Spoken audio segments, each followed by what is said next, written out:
যখন কেন্দ্রে ঢুকবে তখন দেখে ওর পরিশক্ত নাই। 5টা ভার্সিটি পরীক্ষা ছিল, মাসলা 3টা ভার্সিটিতে চান্স পাইছে।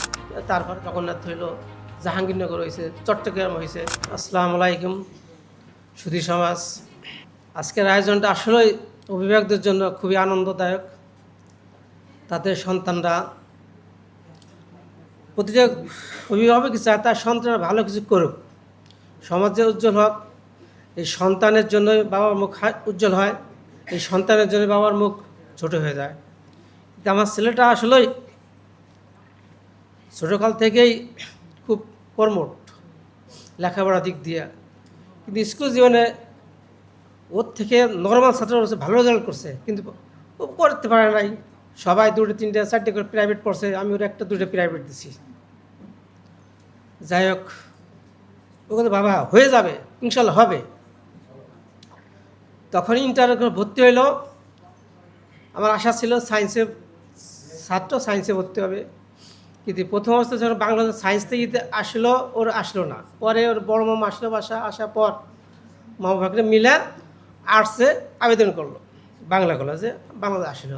আমি বাংলাদেশ আর্টসে যখন পড়বা, তুমি তো ঢাকা কলেজে চান্স পাইতা, ঢাকা কেন আবেদন করলা না? তা আমি ওই জন্য ওর সাথে আমার একটা হলো যে, তুমি আমাকে বললা না যে আমি আর্টসের জন্য বাংলা কলেজে আবেদন করলাম, কিন্তু তুমি ঢাকা কলেজে করতাম, তোমার যে রেজাল্ট তুমি ঢাকা কলেজে হয়ে যেত প্রথম চান্সেই। যাক, ওর মা বাইরে কেন যাক, আলহামদুলিল্লাহ যেটা হয়েছে ভালো হয়েছে, ভর্তি হয়ে গেল। হওয়ার পর ক্লাসের শেষ বর্ষে এসে কাব্য 2টা পেয়ার পেলাম, পড়ো 2টা, সবাই 3টে সেটে পড়ছে ইসের জন্য, ও 2টা সাবজেক্ট পড়লাম। যাক পড়ো, ইসেজে পড়লো, পড়লি ভাড়া।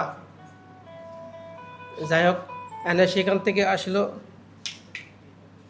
এনে মাশাল্লাহ ইন্টার পরীক্ষা শুরু হলো। ইন্টার পরীক্ষা বাংলা হয়ে গেল, 2টা সাবজেক্ট, ইংলিশ ফার্স্ট পার্ট হলো, সেকেন্ড পার্টের দিন আমি 3টে সাবজেক্টের দিন আমি ফাইল ওর আমি ছুটি নিলাম, অফিস থেকে ছুটি নিলাম, ওর পরীক্ষা দেখে আমি আসতাম। ইংলিশ সেকেন্ড পার্টে পরীক্ষার দিন ও ব্যাগ গুছাইছে, ওর পরিবেশপত্র সব কিছু নিয়ে ও রেডি হয়েছে, কিন্তু ওদিন ব্যাগও চেক করে নিই আমি। যখন কেন্দ্রে ঢুকবে তখন দেখে ওর পরিশক্ত নাই, কাছে ব্যাগে নাই। বাসা আমার সাভার, ওর খেলোয়াড় মিরপুর বিশ্ববিদ্যালয়ে, মিরপুর কলেজে। তখন কি করব, যে পরিশক্ত ঢুকতে দিবে কি না, এই টেনশন আমার মাথা ধরে গেল। তার ওখানে যে স্যাররা চেক করে ঢুকাইতেছে, তারপরে বললো তোমার কি গার্জেন কেউ আসছে সাথে? কেউ বলছে আমার বাবা আসছে। তা আমি কি বললাম, ঠিক আছে স্যার, আমার ছেলে যেতে দেন, পরীক্ষা দিয়ে দেখ, আমি পরিবেশ হতে। বললো বাসা কোথায়? বাসার সাভার।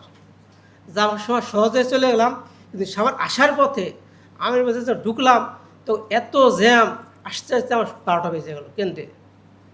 তখন কেন্দ্রে যে পুলিশ ছিল এবং একটা সিকিউরিটি ছিল, ভাই এই সমস্যা, আমার ছেলেরা তো পরিষদ ছাড়াই ঢুকছে, সারা ঢুকে নিছে, তার এই পরিষদ একটু কষ্ট করে দিয়ে আসেন। তা একজন ওখানে যে সিকিউরিটি বললে, ঠিক আছে একটু অপেক্ষা করেন, আমার ফাইলটা দেন, আমি একটু পরে দিয়ে যাচ্ছি।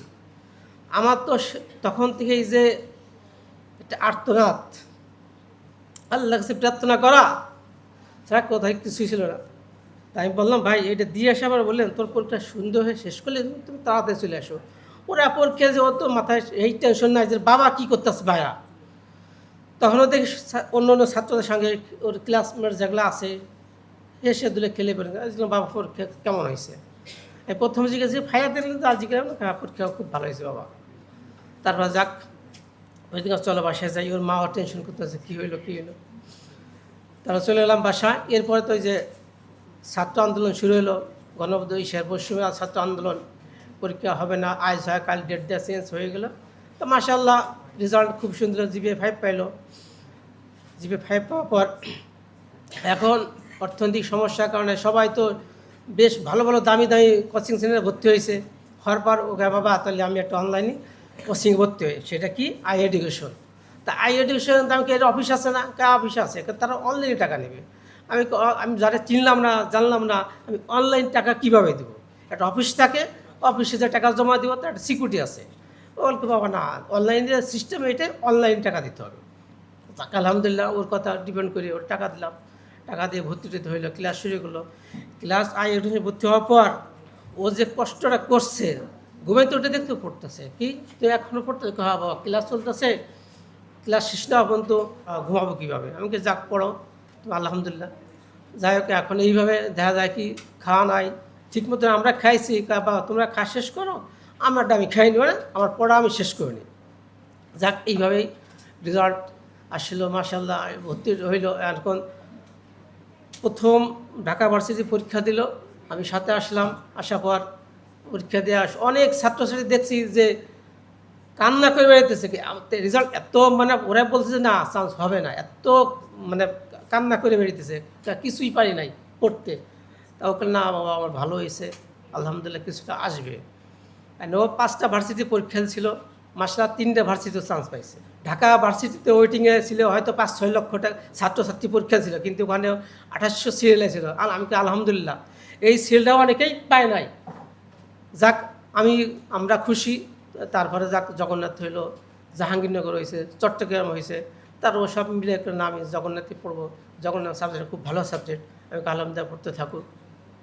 এই লোহা আমার ছেলেটার মানে অবিশ্বাস্য, মানে আমাদের পরিবার আসলেই কি ভার্সিটি লেভেল কি পড়তে পারে নাই, আমার সেটাই প্রথম। যাক এই যে শুনে আমার অনেক ভাই ব্রাদার যারা ঢাকাতে আছে না ছেলেটা খুব মেধাবী হয়েছে, ভার্সিটি চান্স হয়েছে আলহামদুলিল্লাহ। আপনারা এখানকার উপস্থিত সবাই আমার ছেলের জন্য দোয়া করবেন, আমাদের জন্য দোয়া করবেন, আমিও আপনাদের জন্য দোয়া করি। আল্লাহ আমাদের প্রতিটা সন্তান গার্জিয়ানের চায় তার সাফল্য সিঁড়ি আস্তে আস্তে উপরে উঠুক, এবং সেই সাফল্য সিঁড়ি দেখেই পাড়া প্রতিবেশী অন্য সবাই আত্মীয় স্বজন উজ্জ্বল হয়, মুখ গার্জেন উজ্জ্বল হয়। এই শুভকামনায় করেই আমার কথা শেষ করছি। আল্লাহ হাফেজ।